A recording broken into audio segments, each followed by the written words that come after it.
मेष राशि वालों के लिए 15 तारीख का दिन शुक्रवार के साथ जो आया है, त्रयोदशी चतुर्दशी लेकर आया है, ये बड़ा महत्वपूर्ण रहेगा। संक्रांति है इस दिन। सूर्य महाराज आपकी राशि से निकलकर द्वितीय भाव में जा रहे हैं, बुध के साथ योग बना रहे हैं। बुध आदित्य का योग जो बनकर तैयार हो रहा है, ये बड़ा महत्वपूर्ण रहेगा। आपकी राशि के दृष्टिकोण से इच्छाधारी योग आपकी राशि में बनकर तैयार हो रहा है।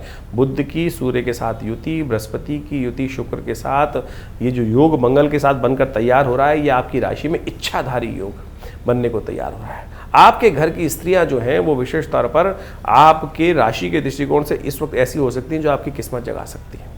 जितनी स्त्रियां, घर की स्त्रियां आपसे प्रसन्न रहेंगी, आपके घर के जो लोग हैं आपसे प्रसन्न रहेंगे, उतना ज़्यादा आपका भाग्य जागा जाएगा। अब आपको कैसे प्रसन्न करना है, ये आपके हाथ में है। कहाँ वो कौन सी चीज़ का उपहार देना है, और जितने वो आपसे रुष्ट रहेंगे, आपके घर के लोग, आपके घर की स्त्रियां, उतना ज़्यादा आपका भाग्य सो सकता है। इस बात का विशेष तौर पर ध्यान रखते हुए कार्य करने की ज़रूरत है। संक्रांति है, सूर्य परिवर्तन की तरफ चले गए हैं, और इस संक्रांति के समय में विशेष तौर पर आने वाले एक महीने में आपकी राशि के दृष्टिकोण से आपको एक बात का ध्यान रखना है, विशेष तौर पर इस बात का सबसे पहले कि आप जो है वो सही काम करने का प्रयास करें, गलत तरफ बिल्कुल ना जाएं। इन दिनों आपकी राशि के दृष्टिकोण से शुक्र और बृहस्पति की युति जो बनी हुई है, वो आपको गलत, ये न के न प्रकार ऐसा काम ऐसा कर दूं, कैसे भी हो जाए ये कार्य पूर्ण करने का हमें प्रयास करना है। ध्यान रखना, गलत काम के गलत नतीजे होते हैं, और इस वक्त इस बात का आपको खास तौर पर ध्यान रखना चाहिए। बुध आपके अस्त चल रहे हैं, और बुध के अस्त होने के कारण से बुद्धि का जो बल है वो थोड़ा देर में जागेगा, बाद में विवेचना करने का प्रयास करेंगे।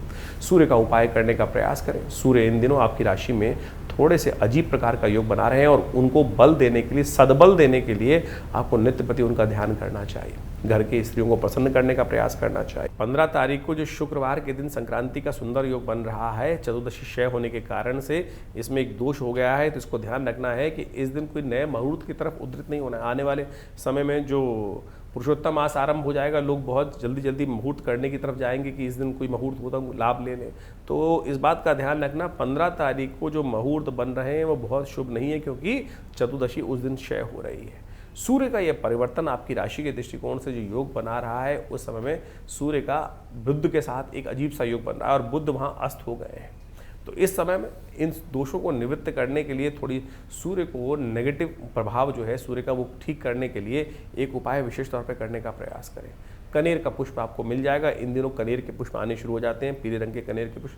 तांबे के लोटे में कनेर के पुष्प को डालकर, थोड़ी सी रोली डालकर भगवान सूर्य को नित्य प्रति हर रोज सुबह सूर्योदय के समय में अवश्य जल देने का प्रयास करें। देखिए, जेठ का महीना है, जेठ के महीने में सूर्य से पहले उठने का हमें वैसे तो हमेशा प्रयास करना चाहिए, लेकिन जेठ के महीने में खासतौर पर इस बात का ध्यान रखें कि सूर्य उदय से पहले उठकर भगवान सूर्य को नमन करना